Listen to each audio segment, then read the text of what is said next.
What's up guys, Houndish here, and today we've got the first weekly reset for Season of the Seraph, and it's the game refresh for the 13th of December. And so this week coming, we have a new hotfix for the game, probably touching on a few issues with the release this month. But on top of that, we have the arrival of the Dawning event for the year, and so we'll break down what we know about that. And then Season of the Seraph continues, we'll see the second part of the seasonal quest. Of course, new story, and updates to the core activity for the season. We'll also have new weekly seasonal challenges, the updated Eververse inventory, and then core activity playlists like the Nightfall, Crucible, and more. Plus, we'll cover the core rewards for the week. So, as always, guys, I hope you enjoy the video. Also, let us know down in the comments how you're finding Season of the Seraph after this first week. But without further delay, let's get into it. The very first thing we should mention today is that we are going to get update 6301 this week, and so it'll drop on Tuesday, December 13th at the weekly reset time. We don't know exactly what's going to change in the update, but just a heads up that there could be that short period of downtime immediately before reset, and then a small hotfix to download before we can jump in. And in terms of patch notes and changes, I'll keep you guys posted.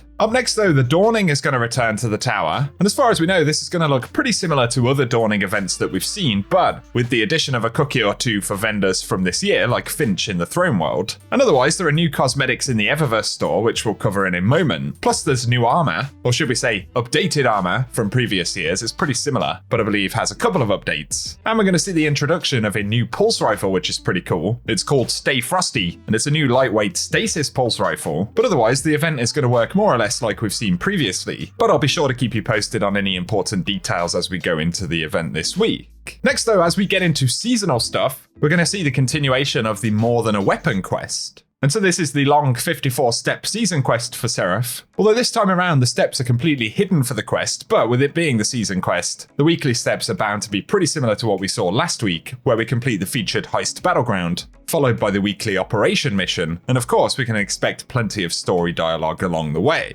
On top of that though, we get seasonal challenges for the second week, and so the first one is Fire in the Void, and we need to defeat combatants with void or solar damage in heist battlegrounds, and it lists 150 final blows there. There's also Lost in the Legend, to complete a lost sector on Legend or higher. And then we have mid-range calibration, which is getting kills with hand cannons, glaives, auto rifles, fusion rifles, and machine guns in the Cosmodrome, with bonus progress for rapid defeats. But also there is Bank, Kill, Repeat to earn points by banking moats, defeating blockers and guardians in Gambit. And then we've got Freezing Void to defeat guardians in the Crucible with bonus progress granted for opponents defeated with void or stasis effects. And then the Fallen Fall to defeat Fallen in Vanguard playlists or strikes with bonus progress for defeating tougher combatants. On top of that, there will be the ones associated with the season that of course give us the materials to upgrade the Seraph frame. This time around, those have also been classified, but as always, they'll be connected to the weekly quest, which we'll see on the reset. For Vanguard though, the featured Nightfall this week will be the Scarlet Keep, and of course there'll be an updated Nightfall weapon, but we don't know exactly which one that's going to be just yet, as it's not something that shows in the database. It's something we have to see the full rotation to kind of know how it's going to cycle, but there will nonetheless be a featured Nightfall weapon. And if it's the Crucible you're interested in, Mayhem returns this week. That should be pretty good, and we're going to see the return of Trials on the weekend.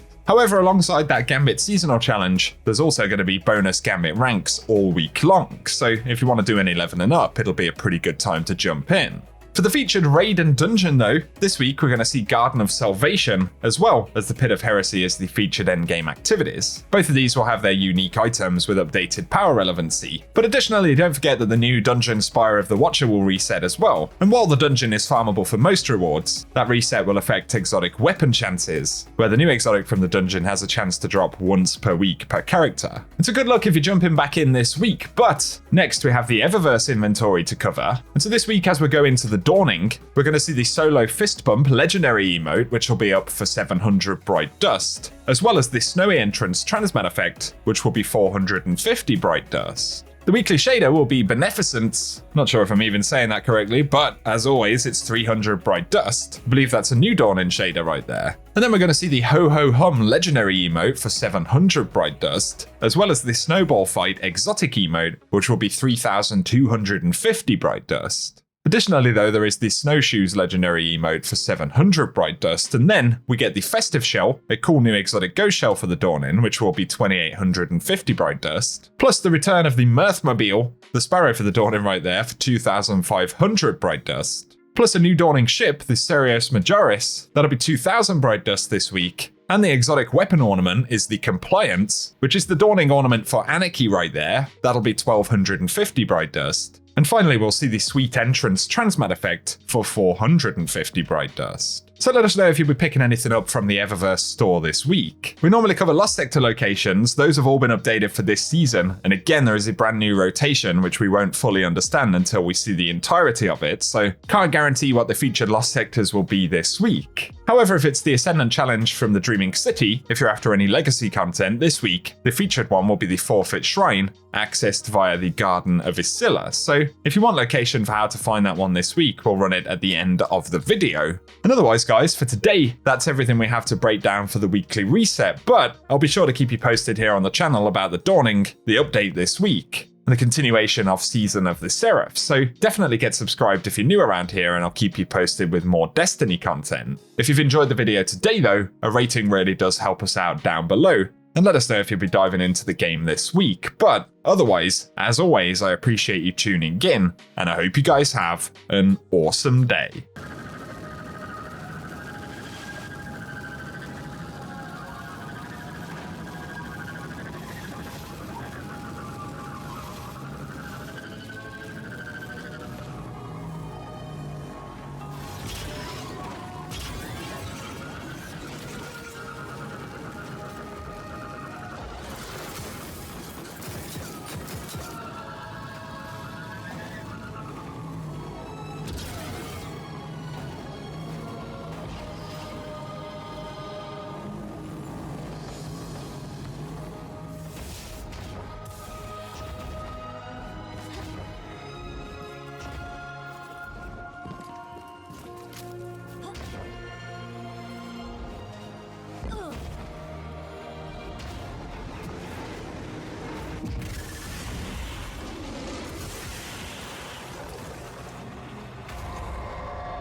Down.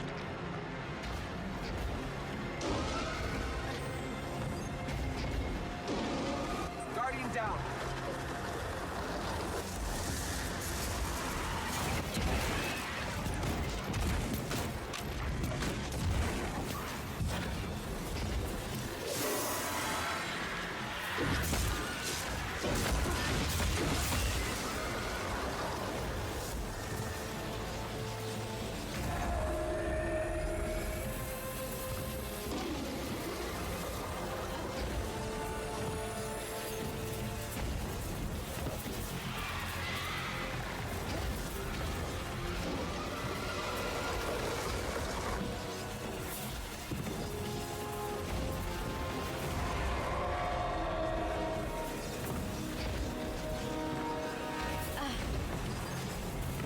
Guardian down.